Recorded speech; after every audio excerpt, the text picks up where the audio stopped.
Hello guys, hello student. आज आपको हम पढ़ाने वाले हैं कि आप जो वर्क करते हैं, काम करते हैं, उससे रिलेटेड जो आपके यंत्रावली है, जो आपके टूल्स हैं, वो क्या-क्या काम में आते हैं, उसके बारे में आपको बताने जा रहे हैं।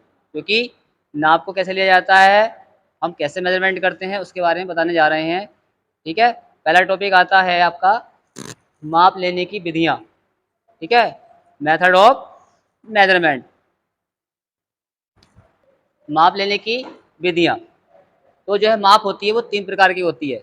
एक होती है प्रत्यक्ष माप, एक होती है अप्रत्यक्ष माप और एक माप होती है तुलनात्मक। प्रत्यक्ष मतलब होता है कि जो चीज़ हमें कुछ सामने से दिख रही है, हमको उसमें पता लग रहा है। और एक माप होती है अप्रत्यक्ष, जिसको हमने ले लिया नाप को, बट हम पता नहीं चल कर पा रहे हैं कि उसमें कितने एमएम है, कितनी लंबाई है, कितनी चौड़ाई है, उसको हम मेज़रमेंट नहीं कर पाते हैं, तो उसे बोलते हैं अप्रत्यक्ष माप। तीसरी होती है तुलनात्मक माप। तुलनात्मक क्या होता है कि हम जो कोई वर्क करते हैं, जब हमारे पास कोई साधन नहीं होता है, तो क्या होता है कि कुछ जब हम प्रोडक्शन करते हैं, काम करते हैं, जो बहुत सारे जॉब बनाते हैं, तो प्रोडक्शन में क्या है, जॉब बनते हैं। तो उन जॉब से हम क्या करते हैं, कंपेयर करते हैं। ऐसे-ऐसे घुमा कर देखते हैं, ये इसके बराबर है, क्या साइज़ में है कि नहीं है। ये कहलाती है तुलनात्मक माप। माप क्या होती है? जिसमें लंबाई हो, चौड़ाई हो, ऊँचाई हो, मोटाई हो, जिनमें सारी चीज़ें होती हैं। प्रत्यक्ष माप। प्रत्यक्ष माप किसे कहते हैं? प्रत्यक्ष माप वो माप होती है जिसको हम प्रत्यक्ष रूप से देखते हैं। जैसे कि आपका किसका जो आपके जो इसके साधन है वो क्या है? स्टील रूल है, कैलिपर है, कैलिपर मतलब वर्नियर कैलिपर, और क्या है इसका? माइक्रोमीटर। ये क्या है? प्रत्यक्ष नाप लेने वाले यंत्र है। प्रत्यक्ष नाप में कैसा होता है कि हमें पता लग जाता है कि ये साइज़ कितना एमएम है। जैसे आपको दिखा रहा हूँ कि माइक्रोमीटर बनने के इंस्ट्रूमेंट होते हैं, वो सारे प्रत्यक्ष माप वाले होते हैं। उनसे पता लगता है हमें कि कितना साइज़ हम ले रहे हैं। जैसे कि आपका फर्स्ट टाइम में आपका पहले क्या होता है? स्केल होता है। सबसे पहले हम इसी से शुरुआत करते हैं, ठीक है? स्केल स्केल पर क्या होता है? एमएम के निशान होते हैं, आपके इंच के निशान भी होते हैं, ठीक है? और एमएम में भी आधे-आधे के निशान होते हैं, और इंच वाले भी निशान आधे-आधे होते हैं। अब जो है प्रत्यक्ष माप में क्या हो जाएगा कि जैसे जॉब है, आप देख रहे हैं जॉब है ये, ठीक है? तो जॉब में क्या करें हम? मान लीजिए हमने ऐसे करके इसको चेक किया, इस तरह से हमने चेक कर लिया मान लीजिए इसको, ठीक है? अभी दिख रहा है यहाँ पे कितना लिखा है ये? 50 लिखा हुआ है। तो ये क्या हो गया, हमको मालूम है कि इसका साइज़, इसकी जो लंबाई है वो कितनी है? 50 यानी 50 एमएम है। तो ये हो गया प्रत्यक्ष माप। और एक तरीका होता है कि अप्रत्यक्ष माप, उससे हमें पता ही नहीं लग पाता है। तो अभी बात करते हैं प्रत्यक्ष माप की। तो प्रत्यक्ष नाप नाप के लिए जो आपके क्या है टूल्स होते हैं वो सारे हमारे, जैसे स्केल है, माइक्रोमीटर है, वर्नियर कैलिपर है। अब जैसे ये आपका ये क्या है? ये माइक्रोमीटर है। माइक्रोमीटर से बहुत सूक्ष्म नाप ली जाती है, ठीक है? इससे पता लग जाता है क्योंकि इसमें सब साइज़ लिखे होते हैं। माइक्रोमीटर में आपके एमएम के निशान होते हैं, ठीक है? इसमें ये आप घूम रहा है, इसमें निशान बने होते हैं। इसके बहुत सारे पार्ट्स हैं, आपको अगली वीडियो में बताऊँगा इसके बारे में पूरा, ठीक है? और बिफ़ोर इससे पहले एक वीडियो मैंने बना रखी है माइक्रोमीटर, वर्नियर कैलिपर, आप जाकर के मेरे चैनल पे आप देख सकते हो, ठीक है? इसके बाद में आपका है वर्नियर कैलिपर।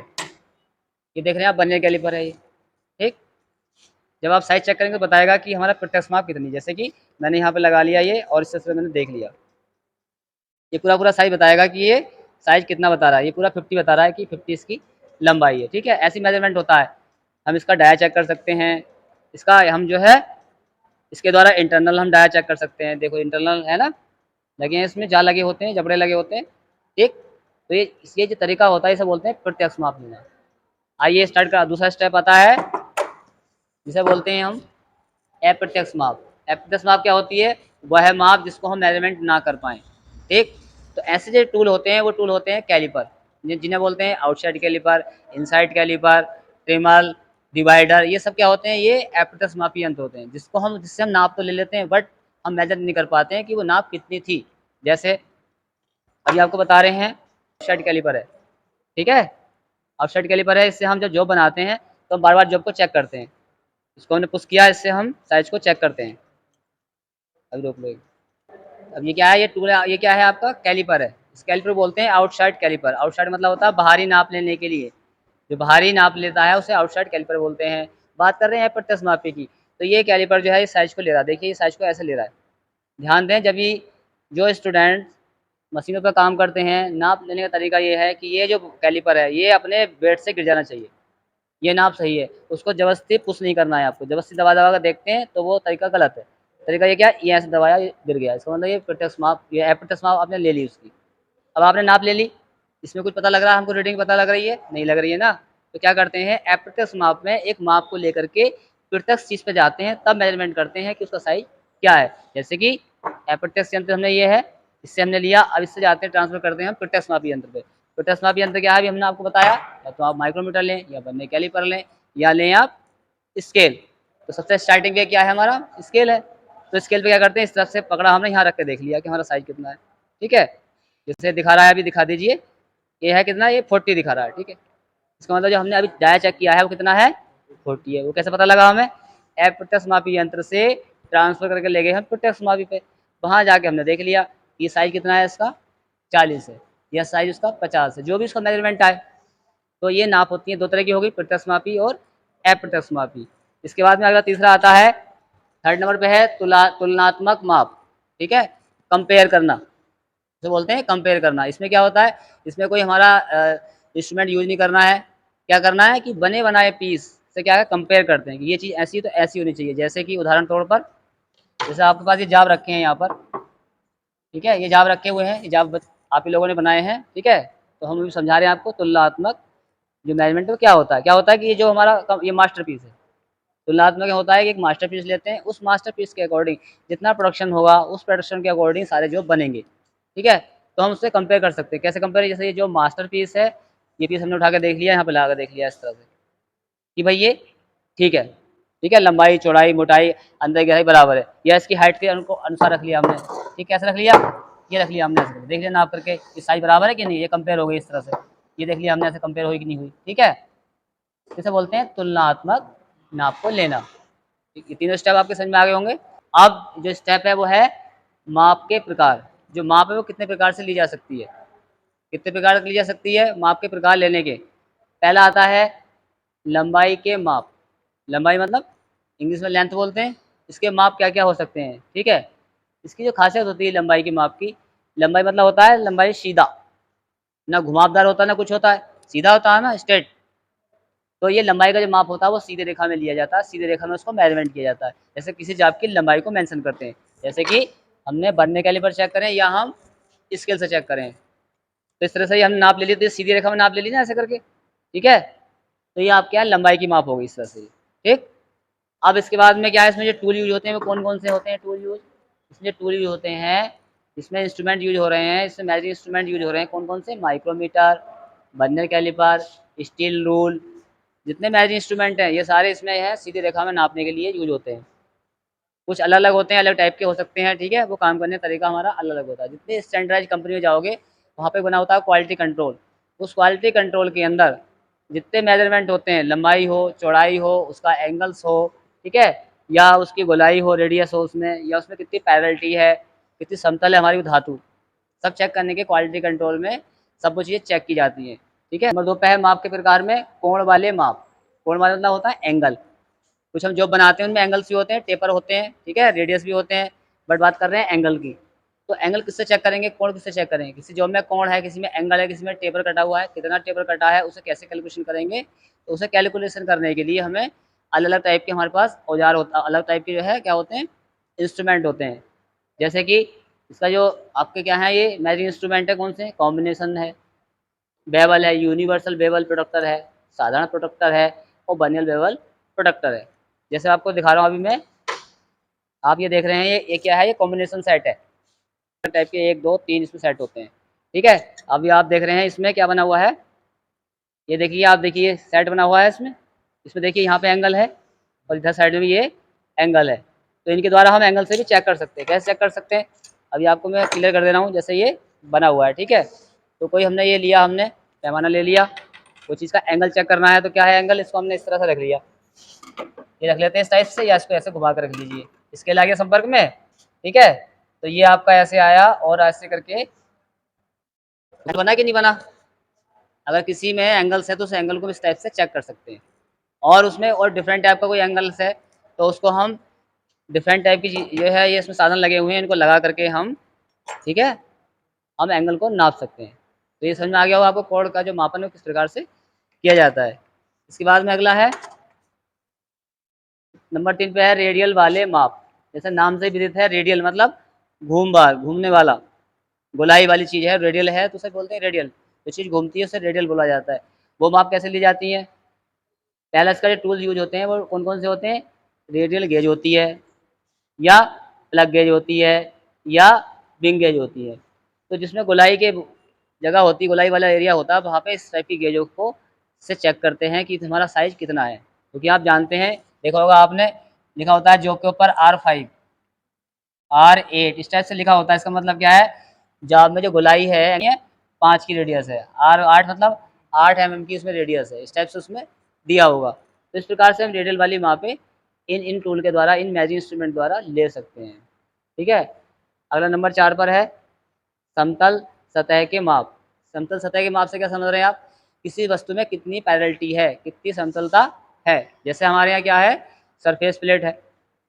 अभी आपने आपने जॉब बनाया, अभी आपने क्या किया, उसको चारों तरफ से आपने खड़ा करके देखा और उसको आप पट करके देखा आपने, और वन साइड से भी इसको पूरा खड़ा करके देखा।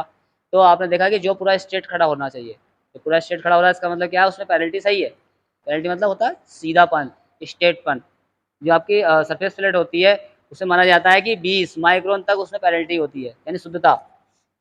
यहाँ से लेके यहाँ तक इतना दूरी में नापोगे, तो यहाँ से डायल से नापोगे, यहाँ डायल से नापोगे, यहाँ डायल से नापेंगे, यहाँ डायल से नापेंगे, तो उसमें क्या होगा, 0.02 या 0.01 का ही उसमें एरर होगी, इससे ज़्यादा उसमें नहीं हो सकती है। क्योंकि एरर होगी तो हम जो चेक उसके ऊपर रख के जॉब चेक करते हैं, प्रोडक्शन वाला माल चेक करते हैं, तो उसमें अगर प्रॉब्लम होगी तो हम जो जॉब चेक कर रहे हैं तो उसमें प्रॉब्लम आएगी ऑटोमेटिक। तो इसलिए क्या है कि समतल सतह के जो माप हैं वो हम जो है क्या करते हैं, उनके जो टूल्स हैं, उनके जो मेजरिंग इंस्ट्रूमेंट है, उनके जो इंस्ट्रूमेंट हैं वो कौन कौन से, square head, surface plate, straight edge, dial test indicator, इनके द्वारा किसी वस्तु की जो है, किसी जॉब की समतलता चेक की जाती है। स्क्वायर हेड अभी समझा आपने, स्क्वायर हेड है, तो स्क्वायर हेड के द्वारा भी हम समतलता चेक कर लेते हैं। ठीक है। जैसे ये आपका देख रहे हैं, ये हेड है, इसके द्वारा भी हम चेक कर सकते हैं, जैसे अभी मैंने आपको एंगल से अभी बताया। ठीक है। और उसके बाद में है सरफेस प्लेट। सरफेस प्लेट अभी जो आपने वहाँ पर रखा तो उस पर हमने क्या करा, जॉब को रख के देखा है। और एक है स्ट्रेट होती है, पट्टियाँ नुमा होती है स्ट्रेट एज, वो इस टाइप से रख के, जैसे ये आप स्केल देख रहे हैं ऐसी टाइप की होती हैं, उनको ऐसे जॉब के ऊपर रख के देखा जाता है। उसमें बिल्कुल भी रन नहीं होनी चाहिए, बिल्कुल गैप नहीं दिखना चाहिए। जैसे अभी आपने ट्राई स्क्वायर से देखा कि जॉब के अंदर गैप तो नहीं है। ऐसे भी है dial test indicator. Dial test indicator कैसा होता है, एक डायल, जैसे ये अभी दिखा रहा हूँ आपको मैं, जैसे आपके बनने कैलिपर में डायल लगा हुआ है, इस टाइप का डायल टेस्ट इंडिकेटर होता है, बट उसके अंदर थोड़ा सा नॉब नीचे लगी होती है, सतह पर टच करती है तो ये हिलती है। उसके अंदर जो आप देख रहे हैं ग्रेजुएशन देख रहे हैं, वो ग्रेजुएशन होती है अलग। ठीक है। इसके अंदर ग्रेजुएशन होती है, वो 10 माइक्रोन 20 माइक्रोन का एक खाना होता है। तो जब हम जॉब के ऊपर चलाते हैं तो वो सुई इस तरह से हिलेगी, दाएं बाएं हिलेगी। उससे पता लग जाएगा कि जब यहाँ से इतनी दूरी से इतनी दूर तक जाएंगे तो देखते हैं उसमें कितने अंक तक गई, कितने नंबर्स तक गई। और ज़्यादा अंक तक जा रही है तो इसका मतलब जॉब के अंदर पैरेलटी नहीं है। तो आपने ये समझा कि जो आपके लंबाई के माप की विधियां हैं, लंबाई की विधियां हैं, या आपने अभी समझा आपने यहाँ पे माप लेने की कौन कौन सी विधियां होती हैं, प्रत्यक्ष माप, अप्रत्यक्ष माप और तुलनात्मक माप। कंपनियाँ होती हैं उनमें बिल्कुल क्या है, 10 माइक्रोन 20 माइक्रोन तक की पैरेलटी जॉब के अंदर रखी जाती है। जॉब के अंदर रनआउट, कोई शाफ्ट लंबी शाफ्ट है वो इस टाइप से घूम रही है, तो डायल क्या है, डायल इसके ऊपर लगा देखते हैं, घुमाते हैं इसको, तो डायल 10 माइक्रोन से, या उसके अंदर जितना साइज दिया है या जितना उसको रहना चाहिए उतना रहना चाहिए। मान लीजिए किसी पैरेलटी 10 माइक्रोन है, इसका राउंड अप 10 माइक्रोन का, तो वो सुई 10 माइक्रोन के बीच में घूमनी चाहिए इसको घुमाने पर। ये सेंटर टू सेंटर जो बांधा जाएगा और इसको यूँ घुमाया जाएगा। तो डायल 10 से ज़्यादा नहीं घूमना चाहिए। अगर 10 से ज़्यादा घूमेगा तो इसका मतलब है कि इस जॉब के अंदर, इस शाफ्ट के अंदर क्या है, स्ट्रेटनेस नहीं है। ये जॉब आपकी रोड है, ये आपकी टेढ़ी हो गई है। तो इसको कहाँ सही करते हैं, इसको करते हैं स्ट्रेटनिंग करते हैं। फिर इसकी प्रेस मशीनें होती हैं, प्रेस मशीन पर उसको शाफ्ट को लेके जाते हैं, फिर वहाँ पर बार बार इसको प्रेस करते हैं। तो फिर इसकी जहाँ जहाँ पे वो आउट दिखा रही है वहाँ पे उसको प्रेस करते हैं। तो ये स्ट्रेटनिंग करने से क्या है, आपकी शाफ्ट सीधी हो जाती है। जैसे अभी आपने जाना कि प्रत्यक्ष माप, अप्रत्यक्ष माप और तुलनात्मक माप होती है, उसी प्रकार से उनके एक उससे रिलेटेड है। माप के स्टैंडर्ड 3 टाइप के होते हैं। पहला होता है लाइन स्टैंडर्ड, दूसरा होता है इंड स्टैंडर्ड, और तीसरा वाला है वेव लेंथ स्टैंडर्ड। तो लाइन स्टैंडर्ड क्या होता है इसके बारे में बता दे रहा हूँ शॉर्ट में आपको। ये होता है दो लाइनों के बीच, जैसे स्टील रूल। इससे आप क्या समझ रहे हैं, दो जैसे कि आपके हमारे पास स्केल है, ठीक है, स्केल की स्थिति क्या होती है, स्केल में क्या होते हैं, एमएम होते हैं, 1 mm 2 mm 3 mm, 1 सेंटीमीटर में 10 mm। तो उनके बीच में गैप होता है ना, तो गैप होता है तो उसे बोलते हैं हम लाइन स्टैंडर्ड। दो लाइनों के बीच जो गैप होता है, जो स्पेस होता है, उसको बोलते हैं हम लाइन स्टैंडर्ड। बात समझ में आ गई होगी आपके। अगला आता है इंड स्टैंडर्ड। इंड माने होता है लास्ट। लास्ट वाला स्टैंडर्ड जो है मेजरमेंट का, वो क्या होता है, क्या होता है ये होता है माइक्रोमीटर। ठीक, माइक्रोमीटर में क्या होता है, उसके जो एनविल होता है, जैसे इसमें लिया है, माइक्रोमीटर के एनविल और उसके स्पिंडल के बीच में जो डिस्टेंस होती है, दूरी होती है, उसके बीच में जो माप मेजरमेंट करते हैं, उसे बोलते हैं हम इंच स्टैंडर्ड। जैसे माइक्रोमीटर के द्वारा आपको मैं दिखा दे रहा हूँ, ठीक है। जैसे इसमें माइक्रोमीटर आप देख रहे हैं, ये माइक्रोमीटर में स्पिंडल होता है और ये वाला जो हिस्सा होता है, छोटा सा टिप लगी हुई है, इसे बोलते हैं हम, क्या बोलते हैं इसको, एनविल। ठीक, अब जो भी इसी के बीच में रहेगा ना, जब जो भी इसके बीच में रहेगा तो इसके बीच में जो दूरी वाला हिस्सा है, ये वाला जो हिस्सा है, ये कहलाता है एंड स्टैंडर्ड। अर्थात एनविल और स्पेंडल के बीच की दूरी है, ये कहलाती है आपकी स्पेस के लिए। ठीक है, अगला आते हैं वेवलेंथ स्टैंडर्ड। एक होता है वेवलेंथ स्टैंडर्ड, एक लाइट होती है जिसे बोलते हैं हम मोनोक्रोमेटिक लाइट। इसकी जो वेवलेंथ जो है इसमें प्रयोग की जाती है, इसमें उससे भी जो है स्पेस को देखा जाता है। ठीक है, जैसे आपने देखा होगा कि जो कोई शाफ्ट होती हैं बड़ी बड़ी कंपनियों में, उन शाफ्ट में क्रैकिंग चेक की जाती है। क्रैकिंग चेक करते हैं तो उसमें क्या होता है, उसको शाफ्ट को एक विशेष टाइप का लिक्विड होता है, उसमें उसको डुबोया जाता है। डुबोने के बाद एक लाइट होती है, उस लाइट को उसके ऊपर रखा जाता है, उसके ऊपर लगाया जाता है। जब उसके ऊपर लगाया जाता है तो जहाँ भी वो क्रैकिंग होती है, उसके जो पार्टिकल्स है उस मेडिसिन के, उस केमिकल के, वो उसके अंदर एंट्री कर जाते हैं। और जो विशेष प्रकार का लैंप होता है, लाइट होती है, जो लाइट होती है, उस लाइट को जब डालते हैं तो जहाँ पे क्रैकिंग होती है वो उस चीज़ को शो करती है कि ये यहाँ पे इसकी क्रैकिंग है। तो उस टाइप के जॉब जो होते हैं और उस टाइप के जो शाफ्ट होती है, इनको निकाला जाता है, उनको हटा दिया जाता है, वो रिजेक्ट में चली जाती हैं। हेलो गाइस, वीडियो को लाइक करें, शेयर करें, कमेंट करें और चैनल को सब्सक्राइब करना ना भूलें। धन्यवाद।